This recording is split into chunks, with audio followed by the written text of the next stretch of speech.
Well, Jonathan Medved is one of Israel's leading tech venture capitalists and is the founder and CEO of Our Crowd. I spoke to him earlier from Jerusalem, and I started by asking him about the PrimeSense acquisition and what it tells us about what Apple's got in the pipeline.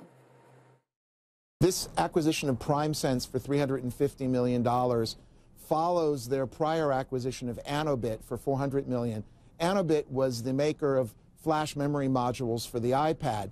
And they've also now announced that they're going to be building a major R&D center here in Israel. So this is yet another commitment of Apple to Israel. Now, Apple is not alone in its commitment to the Israeli tech scene. They're just joining hundreds of other world leaders in technology who've been buying companies here. In fact, there are 300 different world technology leaders who have R&D centers here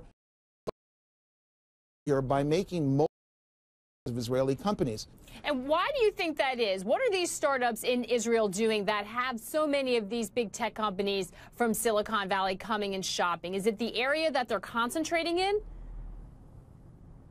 Well, I mean, look, we are clearly the world's second source of major innovation. When you look at the world, you see a duopoly. There's Israel and there's Silicon Valley.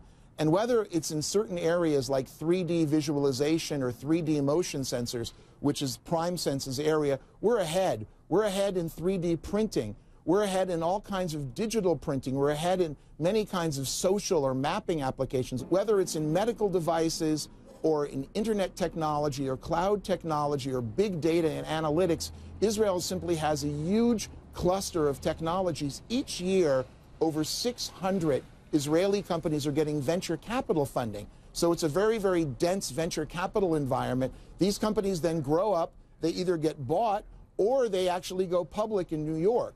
And one of the interesting things about the New York stock exchanges is that today Israel represents the third largest country delegation traded in New York. The ranking in New York today is the United States #1, China #2, and Israel #3. It's ridiculous. It makes no sense when you look at our 8 million country population. You say, how come you have so many companies traded or the companies that are being bought? And the answer is simply Israel's secret sauce relative to innovation.